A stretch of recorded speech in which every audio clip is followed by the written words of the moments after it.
Good morning students. तो आज अपन शुरू कर रहे हैं एक और नया चैप्टर जिसका नाम है स्ट्रेटेजिक रेवेन्यू मैनेजमेंट। ये बेसिकली आपके बुक का चैप्टर नंबर 6 जिसका नाम है स्ट्रेटेजिक रेवेन्यू मैनेजमेंट। तो ये काफ़ी बड़ा चैप्टर है, पर क्योंकि अपना एग्ज़ाम है एमसीक्यू ओरिएंटेड तो अपन क्या करेंगे, इस चैप्टर को दो कैटेगरी में डिवाइड कर देंगे। पहला टॉपिक अपन पढ़ेंगे प्राइसिंग पॉलिसी, सेकेंड पार्ट अपन पढ़ेंगे डिसीजन मेकिंग। तो इन दो पार्ट्स के अंदर अपन को पढ़ना रहेगा। चैप्टर भले ही आपके बुक में 96 पेज का है, पर अपन इसको क्या करेंगे, बहुत ही लिमिटेड पढ़ना है क्योंकि अपना एमसीक्यू पर्पस है। तो आज की क्लास में सबसे पहले अपन पढ़ेंगे इस चैप्टर की थ्योरी जो कि इम्पोर्टेंट है। तो आप ओपन कर सकते हैं बुक का ICAI मॉड्यूल का पेज नंबर 6.33, जहाँ पर आपको हेडलाइन मिल जाएगी प्राइसिंग डिसीजंस प्राइसिंग पॉलिसीज। ठीक है, तो ये अपन देख सकते हैं पेज नंबर 6.33 पर आपको टॉपिक मिल जाएगा प्राइसिंग पॉलिसी के नाम से। बस यही टॉपिक अपन सबसे पहले शुरू करने वाले हैं। इस टॉपिक के अंदर भी अपन को लिमिटेड पढ़ना है। सबसे पहले अपन क्या पढ़ेंगे, पेज नंबर 6.38 पर अपन ये पढ़ने वाले हैं pricing under different market structure. ठीक है, आपकी बुक के अंदर बहुत डिटेल में दे रखा है, पर क्योंकि अपना MCQ है तो अपन को लिमिटेड ही पढ़ना है। तो सबसे पहले अपन पढ़ने जा रहे हैं प्राइसिंग पॉलिसी। आखिर होता क्या है प्राइसिंग पॉलिसी, सबसे पहले अपन इसका मतलब समझते हैं। प्राइसिंग पॉलिसी क्या मतलब होता है, product price is very important because customer takes decision on this basis. देखो, अगर कोई भी प्रोडक्ट अपन को कस्टमर को बेचना है तो उसका एक प्राइस होगा। अब वो क्या प्राइस होना चाहिए, कस्टमर अगर अगर आपका ऑर्गेनाइजेशन उस प्रोडक्ट का प्राइस हाई रखेगा तो कस्टमर उसको नहीं खरीदेगा। अगर आप वो बहुत ही लो करोगे तो क्या होनी चाहिए आपके प्रोडक्ट की प्राइस, ताकि ज़्यादा से ज़्यादा कस्टमर उस पर अट्रैक्ट हो सकें। ठीक है, बस ये इससे रिलेटेड फैक्टर्स पढ़ने हैं। First, identify the market in which you are dealing. सबसे पहले आपको क्या करना है, आप जो भी प्रोडक्ट बेच रहे हो उसके लिए आप मार्केट ढूंढना। आप इन चारों में से कौन सी कैटेगरी में आप आते हो, या तो वो होगा परफेक्ट कंपटीशन, सेकंड हो सकता है मोनोपोलिस्टिक कंपटीशन, थर्ड हो सकता है ओलिगोपोली, फोर्थ होता है मोनोपोली। ठीक है, तो इन चारों में से किसी कैटेगरी के अंदर तो आप आ ही जाओगे। ठीक है, क्या होते हैं ये चारों अपन पढ़ लेते हैं। परफेक्ट कंपटीशन के अंदर क्या होता है, होमोजीनियस प्रोडक्ट होता है, जैसे कि साबुन हो गया, शैम्पू हो गया, तेल हो गया, बहुत सारी पेन हो गया। ठीक है, होमोजीनियस प्रोडक्ट यानी कि सेम कैटेगरी ऑफ प्रोडक्ट, उसमें बहुत सारी कंपनीज उसमें आ रही है। ठीक है, जैसे कि नोटबुक ले सकते हो, उसमें लार्ज नंबर ऑफ सेलर्स, बहुत सारे सेलर्स है तैयार है बेचने के लिए। तो इसमें क्या होगा, इसमें प्राइस कैसे डिटरमाइन होगा, सेलर्स और प्राइस टेकर्स। देखो, जो कंपटीशन जो मार्केट में प्राइस चल रही होगी वही सेलर को प्राइस अपने प्रोडक्ट की रखनी पड़ेगी, अदरवाइज कस्टमर लोग नहीं खरीदेंगे। ठीक है, तो ये तो हो गया अगर आपका प्रोडक्ट बहुत ही कॉमन है, आपके प्रोडक्ट में कोई डिफ्रेंशिएशन नहीं है। ठीक है, एकदम कॉमन प्रोडक्ट बेच रहे हो तो आपको प्राइस टेकर बनना पड़ेगा, यानी कि जो मार्केट में प्रोडक्ट की प्राइस है वो आपको लेनी पड़ेगी। सेकंड कैटेगरी होता है मोनोपोली। मोनोपोली के अंदर क्या होता है, few sellers but there are many buyers. इसका क्या मतलब है, गूगल हो गया, एप्पल हो गया। ठीक है, यानी कि बहुत कम सेलर है पर बायर्स बहुत सारे हैं। जैसे कि गूगल के लिए आप देख सकते हो, सेम इंडस्ट्री के अंदर कोई बेचने वाला गूगल का कोई कॉम्पिटिटर बहुत ही रेयर है। ठीक है, बहुत फ्यू है, पर गूगल को यूज़ करने वाले बहुत हैं। ठीक है, ये तो इसमें क्या होता है, logical price maker sellers. Sellers क्या करते हैं कि अपने मन से मतलब अपने हिसाब से प्राइस डिसाइड कर सकते हैं, क्योंकि यहाँ कोई मार्केट में प्राइस डिटरमाइन करने वाला कोई नहीं है। तो जो सेलर चाहें वो रख सकते हैं, नो क्लोज सब्सटीट्यूट्स। खास बात इसमें यही है कि इसका कोई सब्सटीट्यूट भी नहीं है, जैसे कि आईफोन हो गया, उसका एक अलग ही मज़ा होता है। ठीक है, तो वो अपने हिसाब से रखते हैं प्राइस डिटरमाइन, वो मार्केट के हिसाब से नहीं रखते। मार्केट में दूसरे जने क्या रख रहे हैं प्राइस, उनको उससे कोई मतलब नहीं है। ठीक है, तो ये होता है मोनोपोली।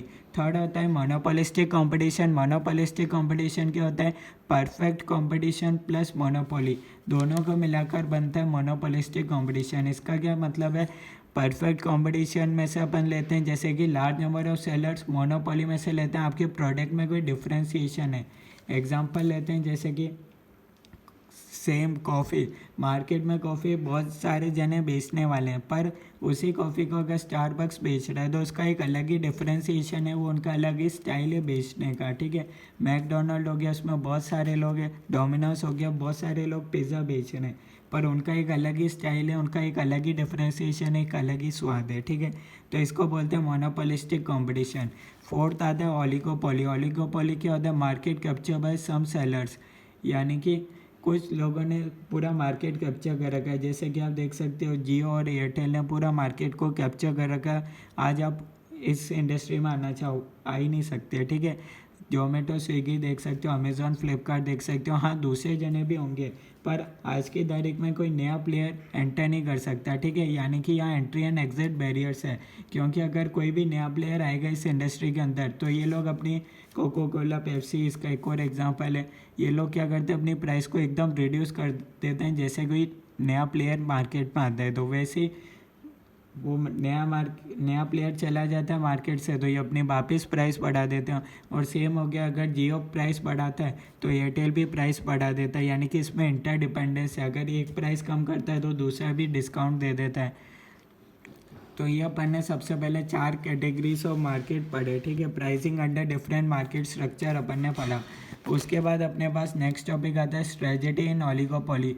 ओलिगोपोली के अंदर यानी कि इसके अंदर 2 स्ट्रेटजी है, प्राइसिंग होता है कि नॉन प्राइसिंग। आप 2 तरीके से खेल सकते हो, या तो आप क्या करो, जियो का जैसे एग्जांपल दिया था, इसमें आप क्या कर सकते हो, या तो आप बहुत ही कम चार्ज करो, फ्री में दे दिया था एक ज़माने में। इसको बोलते हैं penetration pricing, predatory pricing, entry, force selling pricing, limit pricing, ताकि कोई नया जना आ ही नहीं सके इस इंडस्ट्री के अंदर। सेकंड होता है कॉस्ट प्लस प्राइसिंग, ठीक है। वही जो नॉर्मल चल रहा है उसको चलने दो, ठीक है।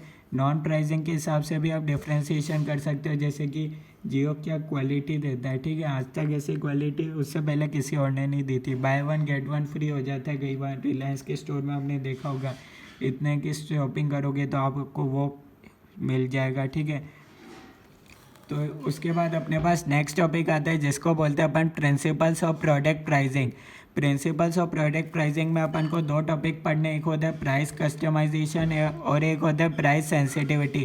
प्राइस कस्टमाइजेशन क्या होता है, जैसे कि आप प्रोडक्ट लाइन में कर सकते हो, जैसे कि मोबाइल फ़ोन के केस में 16 GB का कैमरा, 32 GB का, ब्लैक वाइट कलर का, नीले कलर का। आईफोन में आपने देखा होगा, कलर के हिसाब से आप कस्टमाइज़ कर सकते हो। सेकेंड है customers past behaviour.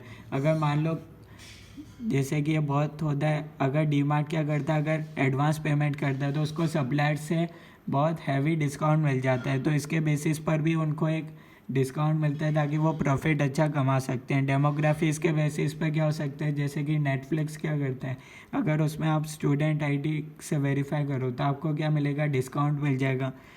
Time differential, इसका क्या मतलब है, अगर आप रिचार्ज कराते हो महीने का 100 रुपये का, पर साल का कराओगे तो 1200 की जगह 1000 ही लगेंगे, ठीक है। उसके बाद आता है सेकेंड टॉपिक आता है प्राइस सेंसिटिविटी। इसका क्या मतलब है, आप प्राइस बढ़ाओ चाहे घटाओ, कंज्यूमर को, कोई कस्टमर को कोई फ़र्क नहीं पड़ेगा। जैसे कि सॉल्ट के केस में देख लो, अगर नमक सस्ता हो गया तो क्या आप ज़्यादा कंज्यूम करोगे, बिल्कुल नहीं। सॉल्ट सस्ता हो गया तो आप ज़्यादा कंज्यूम करोगे, महंगा हो चाहे सस्ता हो आप उतनी क्वांटिटी में ही कंज्यूम करोगे, चाहे पहले जितना था। मेडिकल के केस में, दवाई के केस में भी उतना ही होता है, ठीक है। तो उसके बाद अपने पास नेक्स्ट टॉपिक आता है strategic pricing of new products. नए प्रोडक्ट्स हैं उनकी प्राइसिंग कैसे डिसाइड होती है, उसमें 3 कैटेगरी आती है। एक होता है रिवॉल्यूशनरी, एक होता है इवोल्यूशनरी और एक होता है मी टू। रिवॉल्यूशनरी क्या होता है, जो मार्केट में सबसे पहले काम करते हैं। जैसा कि हमने शुरू करा था फ्री SPM की क्लासेस, लॉ और कोस्टिंग दोनों सब्जेक्ट की एकदम फ्री में क्लासेस शुरू करी, कोई भी मार्केट में अभी तक प्रोवाइड नहीं कर रहा है, ठीक है। तो हम क्या है, मार्केट लीडर है। सेम देख सकते हो एप्पल का एक अलग ही क्वालिटी है, उसमें एक अलग ही वर्जन है, iOS वर्जन, वो और कोई प्रोवाइड नहीं कर रहा, उसमें एक अलग ही यूनिकनेस है।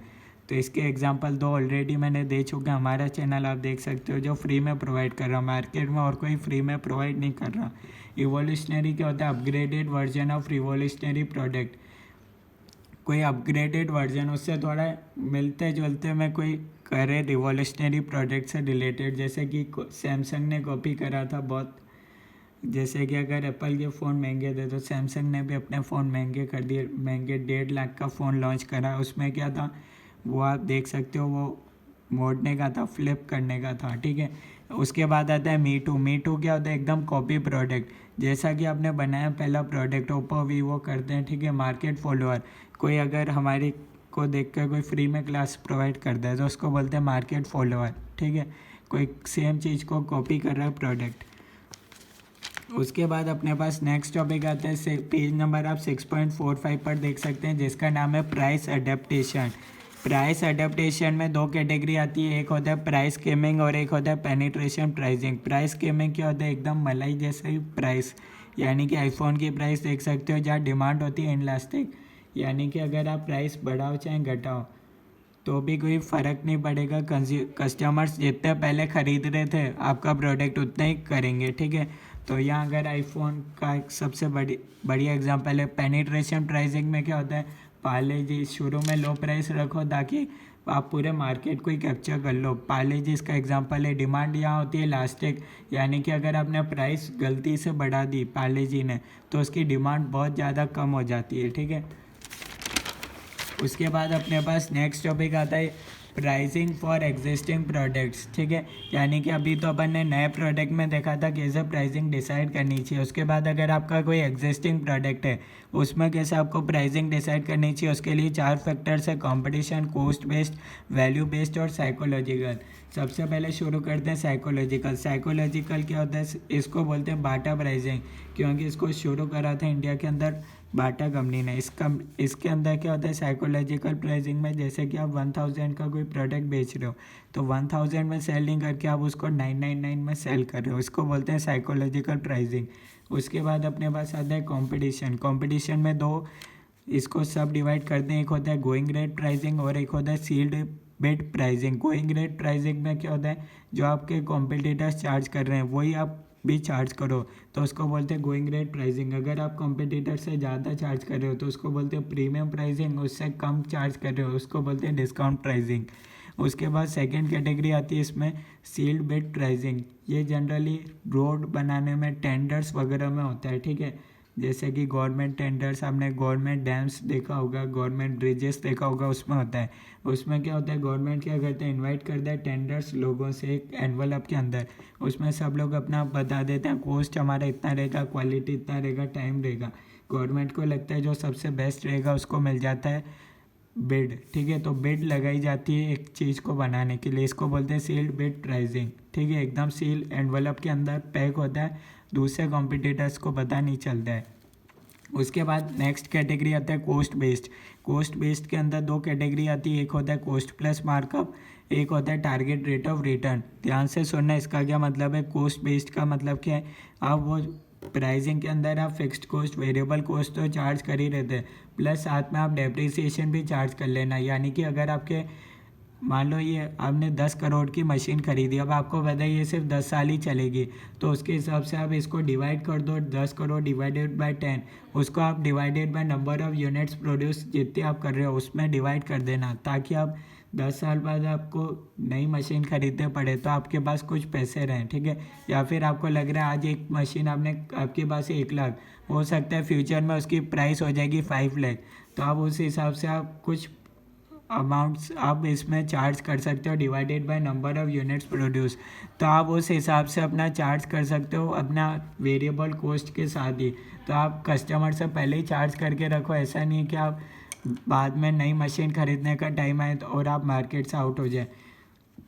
तो इसको बोलते हैं कॉस्ट प्लस मार्कअप, ठीक है। ये उसका एग्जांपल था। सेकंड पॉइंट, मार्कअप में आप क्या कर सकते हो, परसेंटेज ऑफ कैपिटल एम्प्लॉयड, जितना हमने इन्वेस्ट। सेकंड में अपन करते हैं टारगेट रेट ऑफ रिटर्न। ये वाले एग्जांपल थे कॉस्ट प्लस मार्कअप के। अब सेकंड में अपन कर रहे हैं target rate of return. Target rate of return क्या होता है, जैसे कि अपना इन्वेस्टेड कैपिटल है, इसमें अपन को पता है डिजायर्ड रेट ऑफ रिटर्न, जैसे कि अपन ने 10 करोड़ इन्वेस्ट, या फिर अपन मान लेते हैं इन्वेस्टेड कैपिटल है अपने पास 10 लाख, अपन को चाहिए डिजायर्ड रेट, अपन को चाहिए कि 10% अपन को इतना तो रिटर्न आना ही चाहिए। इसको डिवाइड कर दो सेल्स यूनिट से, तो 10 लाख का 10% हो जाएगा 1 लाख। 1 लाख डिवाइडेड बाय 10,000, तो 1 लाख डिवाइडेड बाय 10,000 करोगे तो आपके पास आ जाएगा 10। तो इसको आप ऐड कर सकते हो पर अपने प्रोडक्ट में, ताकि आपके पास एक अमाउंट सफिशेंट इकट्ठा रहे फ्यूचर के लिए, ठीक है। उसके बाद थर्ड अपने पास आता है वैल्यू बेस्ड। वैल्यू बेस्ड क्या होता है, वैल्यू बेस्ड अपन पढ़ते हैं जैसे कि वैल्यू बेस्ड के अंदर अपने पास एक तो आता है ट्रू इकोनॉमिक वैल्यू और एक होता है सेकंड परसीव्ड वैल्यू। इसको मैं आपको डायग्राम के थ्रू समझाता हूँ आखिर क्या होता है परसीव्ड वैल्यू। परसीव्ड वैल्यू इसको आप समझ सकते हो, पेज नंबर 6.52 पर आपके डायग्राम बना रखा है। इसका सबसे बढ़िया एग्जांपल होता है रेस्टोरेंट का एग्जांपल। जैसे कि अगर आपने कहीं रेस्टोरेंट में, अच्छे रेस्टोरेंट में खाना खाया, ठीक है, आपको लग रहा था इसका, या आपने खाना खाया, अब आपको लग रहा है इसका बिल तो 1500 का तो आएगा ही आएगा। आपने खाना खाया, उसके बाद आपको लग रहा है कि इसकी खाने की वैल्यू 1500 रुपये तो होगी, ठीक है। आपको ये सब अज्यूम कर रहे हो, ठीक है। अब पर एक्चुअल में जो बिल आया वो था 1000 का, तो आपको यह 500 का जो डिफरेंस आया इसको बोलते हैं परसीव्ड वैल्यू, ठीक है। यानी कि मतलब इसको बोल सकते हैं आप benefit to customer. Perceived value तो थी 1500, बेनिफिट कितना हुआ कंज्यूमर को 1500 माइनस 1500 का, ठीक है। और उस खाना बनाने को लगे, ठीक है, जितने का आपने खाना खाया उसकी सिर्फ कॉस्ट थी 500 रुपये की, तो इसको बोलते हैं कॉस्ट ऑफ सेल्स। तो ये होता है परसीव्ड वैल्यू। आप एक चीज़ को ट्राई कर रहे हो तो आपको कितना लग रहा है कि इसकी कितनी वैल्यू होनी चाहिए, ठीक है। इसके और भी एग्जांपल हो सकते हैं, बहुत सारी चीज़ें आप इसका एग्जांपल में आप देख सकते हो, ठीक है। जैसे कि आप आईफोन यूज़ कर रहे हो, आपको लग रहा है यार इतना अच्छा, पहले आपने सिर्फ फ़ोन यूज़ करा, आपने सब कैमरा देखा, आपको लग रहा है यार इसकी वैल्यू 2 लाख तो होगी, पर आपको पता चला यार इसकी प्राइस तो सिर्फ 1 लाख है। तो इसको आप बोल सकते हो 2 लाख माइनस 1 लाख, 1 लाख का हो गया बेनिफिट टू कस्टमर और 2 लाख को बोलते हैं परसीव्ड वैल्यू, ठीक है। पर उस आईफोन को बनाने के लिए सिर्फ 50,000 का ही खर्चा हुआ, तो उस वो होता है कॉस्ट ऑफ सेल्स। उसके बाद सेकंड अपने पास आता है फर्स्ट, सेकंड वाला बता दिया परसीव्ड वैल्यू। उसके बाद आता है फर्स्ट, आता है अपने पास true economic value. True economic value क्या होता है, जैसे कि आपने वर्क फ्रॉम होम कोरोना के टाइम पर बहुत ज़्यादा हुआ था। इसका क्या मतलब है, वर्क फ्रॉम होम में क्या हुआ था, आप सेम काम अपने घर से कर रहे थे, तो आपके कई सारे एक्सपेंस बच गए थे। फूड एक्सपेंस, ऑब्वियसली होटल में खाते तो अलग, वो कैंटीन में खाते तो अलग खर्चा होता है, वहीं घर पे खा रहे हो तो बहुत कम खर्चा हो रहा है, ठीक है। पेट्रोल एक्सपेंस, आपको कार से जाना नहीं पड़ रहा, कार की मेंटेनेंस नहीं करवानी पड़ रही। ऑनलाइन लेक्चर के केस में भी देख सकते हो, आप कभी भी चला के देख सकते हो, ठीक है। और साथ में हमारा तो ये भी कि आप फ्री देख सकते हो, किसी भी टाइम देख सकते हो, रात को देखना चाहो, दिन को देखना चाहो, आप कभी भी देख सकते हो। तो इसको बोलते हैं ट्रू इकोनॉमिक वैल्यू, ठीक है। वहीं पहले ऐसा नहीं होता था, तो ये मैंने आपको बता दिया, ठीक है। कुछ कॉस्ट आपकी सेव हो रही है इसकी वजह से। तो ट्रू इकोनॉमिक वैल्यू का फॉर्मूला भी होता है cost of next best alternative plus value of performance differential. Next best alternative का मतलब है कॉस्ट ऑफ कंपेरेबल प्रोडक्ट, जो आपका अल्टरनेटिव है, ठीक है। और वैल्यू ऑफ परफॉर्मेंस डिफरेंशियल का मतलब है additional feature provided by seller. ऐसा आपको समझ में नहीं आएगा, अपन इसको एक एग्जांपल से सॉल्व करते हैं। इस प्रोडक्ट को, इस क्वेश्चन को अपन एक एग्जांपल से सॉल्व करते हैं, जो कि अपने बुक का पेज नंबर 6.51 पर है। इसमें दे रखा है customer wants to buy a system for a single year after which it will be scrapped with plans to use it for 2500 hours. आपको लग रहा है कि कस्टमर क्या कर रहा है, एक सिस्टम को बाय कर रहा है, ठीक है, सिंगल ईयर के लिए बाय कर रहा है, और उसको लग रहा है ये 2500 आवर्स तो चली जाएगा। कुछ चीज़ें दे रखी है, क्या दे रखा है, कोस्ट स्ट्रक्चर दे रखा है, ठीक है। कोस्ट स्ट्रक्चर में आपको क्या दे रखा है, एक आपको दे रखा है ऑपरेटिंग कॉस्ट पर आवर दे रखा है, और एक आपको क्या निकालना है, find the true economic value for the system x square if the cost of system crash to the buyer is ₹1 lakh. यानी कि ये वाली चीज़ अपन में है और ये अपना सेम कॉम्पिटिटर है, ठीक है। x2 अपन है, x2 का क्योंकि अपन को निकालना है, और x अपना कॉम्पिटिटर हो गया, ठीक है, सिमिलर प्रोडक्ट का। उस अपना ऑपरेटिंग कॉस्ट है 7.5 पर आवर, उसका है 5 per hour. Probability of system crash, उसका अपना सिस्टम क्रैश होगा, उसकी ये प्रोबेबिलिटी है, और उसका कॉम्पिटिटर का सिस्टम क्रैश हो जाएगा 10% है। कॉम्पिटिटर की प्राइस है 37,500, तो अब अपनी कितनी प्राइस होनी चाहिए, ये अपन निकालेंगे ट्रू इकोनॉमिक वैल्यू की वजह से, ठीक है। सबसे पहले अपन क्या लिखते हैं ट्रू इकोनॉमिक वैल्यू की निकालने के लिए, cost of comparable product. Cost of comparable product यानी कि आपको प्राइस दे रखी है उसकी 37,500, तो एक तो अपन ने वो लिख लिया, प्लस अपन करेंगे वैल्यू ऑफ परफॉर्मेंस डिफरेंशियल, यानी कि एडिशनल फीचर जो सेलर प्रोवाइड कर रहा है, ठीक है। इसमें एडिशनल फीचर क्या है, एक तो खर्चा है, ठीक है, कुछ भी हो सकता है, नेगेटिव भी हो सकता है, पॉजिटिव भी हो सकता है, अपन को दोनों लेना है।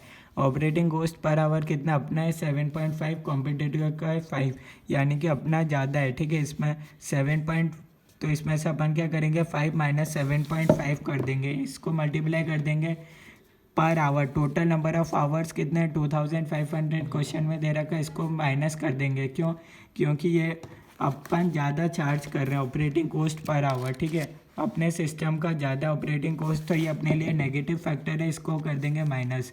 अब पॉजिटिव फैक्टर क्या है? अपना सिस्टम क्रैश होगा उसकी प्रोबेबिलिटी है 0.5%, कॉम्पिटिटर की ज़्यादा प्रोबेबिलिटी है, तो इस पर अपना फ़ायदा है, ठीक है। कितना फ़ायदा? अगर सिस्टम क्रैश होगा तो उसकी कॉस्ट है 1 लाख, तो 1 इसको क्या कर दो 10 माइनस 0.5% कर दो इंटू 1 लाख, तो 1 लाख इंटू 9.5% इज 9500, ठीक है। तो इसको आप सॉल्व करोगे तो अपने प्राइस आ जाएगी 40,750, तो ये प्राइस आ गई 40,750। यहाँ तक आपको कोई डाउट है तो आप बता सकते हो, अदरवाइज अपन देख लेते हैं और कोई टॉपिक अपना कोई छूट रहा हो तो अपन उसको बुक में से कंप्लीट कर लेते हैं। अगर आप इसको बुक में से पढ़ना चाहो तो बुक में से भी पढ़ सकते हो, नोट्स में से पढ़ना चाहो तो नोट्स में से भी पढ़ सकते हो। जो भी चीज़ें इंपॉर्टेंट थी एमसीक्यू पर्पस, वो सब मैंने आपको नोट्स में बता दी। एक क्वेश्चन अपन सॉल्व कर लेते हैं, जैसे कि बुक में कुछ एग्जांपल दे रखे हैं। एक नया प्रोडक्ट है, ठीक है, और market and large scale production, long term survival, demand है इलास्टिक। तो ये तीनों में से मतलब कौन सा हो सकता है? पेनिट्रेशन होगा, स्किमिंग होगा, या फिर इस तरीके से आ सकता है। यानी कि अगर किसी प्रोडक्ट की डिमांड लास्टिक है तो वो कौन सी कैटेगरी में आएगा, ठीक है। तो वो आता है पेनिट्रेशन। अपन ने 2 पढ़े थे ना, एक होता है स्किमिंग और एक पेनिट्रेशन। उसमें से आपको ऑप्शन दे देंगे, 2 ऑप्शन, आपको बताना का किसी प्रोडक्ट की डिमांड लास्टिक है तो वो किस में आएगा, पेनिट्रेशन। तो इस तरीके से एमसीक्यू आ सकते हैं। दूसरा आ सकता है, एक कंपनी के पास नया प्रोडक्ट है पर वो कंपनी के लिए नया प्रोडक्ट है, मार्केट के लिए नया प्रोडक्ट नहीं है, तो कंपनी को कितना चार्ज करना चाहिए? उतना चार्ज करना चाहिए जितना मार्केट में प्राइस है, या फिर मार्केट प्राइस से कम चार्ज करना चाहिए। थर्ड केस है, अपने पास ये एक नया प्रोडक्ट है जो कंपनी के लिए भी नया है, मार्केट के लिए भी नया है, तो वो स्किमिंग प्राइसिंग, यानी कि वो अपनी मर्जी से चार्ज कर सकते हैं। और फोर्थ कैटेगरी में आपको दे रखा है डी, एक पेरिशेबल आइटम है, तो पेरिशेबल आइटम के लिए आपको जितना कैश रियलाइजेबल हो जाए उतना अपन को चार्ज करना चाहिए। तो ये एक एग्जांपल था, ठीक है। एक और एग्जांपल जो अपन ने बुक में दे रखा है, पेज नंबर 6.45 पे दे रखा है, जैसे कि an adjustable work table like a stool has been successfully capturing the market, company max makes a small variant and is trying to enter the market. तो अब ये कौन सा होगा? आपने छोटा सा चेंज करा और आप सेम कॉपी कर रहे हो प्रोडक्ट को, तो ये हो जाता है मी टू प्रोडक्ट। और इसका प्राइसिंग होगा market price that is determined by competitive process forces for a successful product, ठीक है। अगर आप कुछ इनोवेटिव कर रहे हो, क्वेश्चन में दे रखा है इनोवेटिव चीज़ है, तो आपका रिवॉल्यूशनरी प्रोडक्ट है, जैसे कि मैंने आपको बताया था कुछ नया बना रहे हो, उस पर आप प्रीमियम प्राइसिंग चार्ज कर सकते हो। थर्ड में आप बता रखे हो आप सेम चीज़ बेच रहे हो, सिर्फ एडिशनल फीचर को साथ में देखिए, तो उसको बोलते हैं इवोल्यूशनरी प्रोडक्ट, ठीक है। इसमें आप जितना डिमांड बेस्ड प्राइसिंग चार्ज कर सकते हो, ठीक है, क्योंकि price higher than the earlier version to justify its cost and benefit subject to what amount can be stepped up in the market, ठीक है। डिमांड के हिसाब से आप देख सकते हो आपका एडिशनल फीचर कितना है, ठीक है।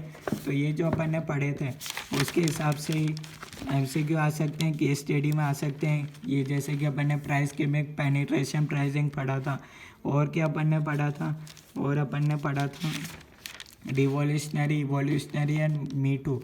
तो इस पर भी एग्ज़ाम में केस स्टडी आ सकती है, आपको बताना पड़ेगा ये कौन से कैटेगरी में आएगा। तो नेक्स्ट क्लास में अपन इसके आगे का पढ़ेंगे। आज की क्लास में अपन ने प्योर थ्योरी पढ़ी और एक क्वेश्चन करा। नेक्स्ट क्लास में अपन इसी चैप्टर को आगे कंटिन्यू करेंगे।